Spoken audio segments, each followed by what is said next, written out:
Selamat pagi Bapak Ibu Saudara-saudari yang dikasihi dalam Kristus. Wanyambe.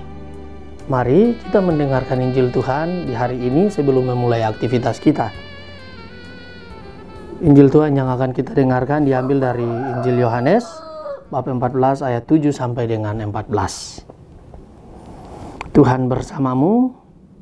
Inilah Injil suci menurut Santo Yohanes. Dalam amanat perpisahannya, Yesus berkata kepada murid-muridnya, "Sekiranya kamu mengenal aku, pasti kamu juga mengenal Bapa-Ku. Sekarang ini kamu mengenal Dia dan kamu telah melihat Dia." Kata Filipus kepadanya, "Tuhan, tunjukkanlah Bapa kepada kami dan itu sudah cukup bagi kami." Kata Yesus kepadanya, "Telah sekian lama aku bersama-sama kamu, Filipus, namun engkau tidak mengenal aku. Barang siapa telah melihat aku, ia telah melihat Bapa. Bagaimana engkau berkata, tunjukkanlah kepada kami Bapa? Tidak percayakah engkau bahwa aku di dalam Bapa dan Bapa di dalam aku? Apa yang aku katakan kepadamu tidak aku katakan dari diriku sendiri, tetapi Bapa yang diam di dalam aku, dialah yang melakukan pekerjaannya. Percayalah kepadaku bahwa aku di dalam Bapa dan Bapa di dalam aku.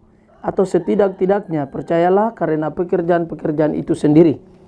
Aku berkata kepadamu, sesungguhnya barang siapa percaya kepadaku, ia akan melakukan juga pekerjaan-pekerjaan yang aku lakukan. Bahkan pekerjaan-pekerjaan yang lebih besar daripada itu. Sebab aku pergi kepada Bapa dan apapun yang kamu minta dalam namaku, aku tidak akan melakukannya, supaya Bapa dipermuliakan di dalam Anak. Jika kamu meminta sesuatu kepadaku dalam namaku, aku akan melakukannya. Demikianlah sabda Tuhan. Bapak Ibu, saudara-saudari yang dikasihi dalam Kristus Tuhan, tema hari ini itu berkaitan tentang meminta. Ketika Yesus selesai mengajar tentang rumah Bapa, ia menegaskan tentang etika meminta di dalam namanya. Yesus mengatakan kepada para muridnya bahwa percayalah kepadaku bahwa aku ada di dalam Bapa dan Bapa senantiasa ada di dalam aku.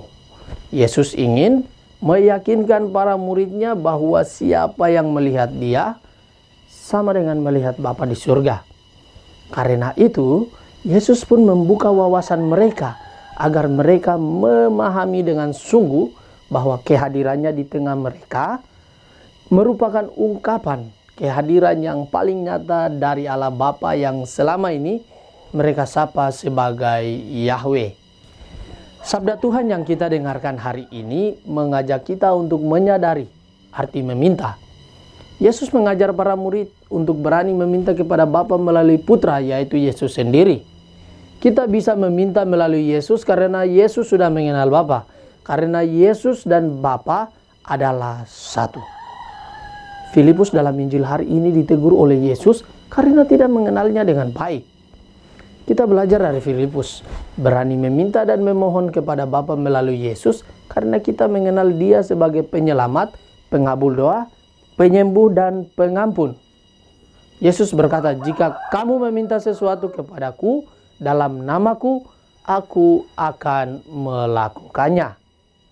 Dengan mengatakan seperti ini, Yesus sebenarnya membuka pikiran mereka bahwa Allah Bapa tidak mereka lihat, namun permintaan bantuan kepada Allah Bapa dapat dialamatkan langsung kepada Yesus.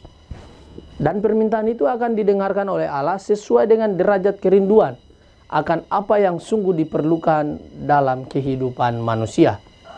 Bapak, Ibu, saudara-saudari yang terkasih, mari dalam hidup setiap hari kita menunjukkan cara hidup kita sebagai anak-anak Allah, yakni dengan percaya kepadanya dan melakukan segala kehendaknya. Mintalah dan berperilakulah sebagai anak-anak Allah, sebagai Bapa kita. Karena Allah adalah kasih dan pengampunan, kita juga dipanggil untuk mengasihi dan mengampuni sebagai anak-anak Allah. Mari kita hidup sebagai anak-anak Allah, yaitu anak-anak kebangkitan. yang mempunyai semangat hidup dengan rendah hati mendengarkan kehendak Allah sendiri. Semoga demikian. Amin. Marilah berdoa. Tuhan, pagi ini kembali kami naikkan syukur dan permohonan. Terima kasih sudah menjaga kami saat tidur maupun bangun. Terima kasih untuk udara sejuk dan segar pagi ini. Bukalah mata hati kami di awal hari ini. Mampukan kami memandang kemurahan dan karya-Mu serta memuji dan memuliakan-Mu melalui pekerjaan dan pelayanan kami di hari ini. Senantiasa bimbinglah kami selalu untuk menyadari kesalahan kami dan bertobat, sehingga kami sungguh rendah hati, mau membuka hati dan siap menerima rahmat-Mu yang akan tinggal dalam hati kami. Kristus terang dunia, berkatilah keluarga-keluarga kami.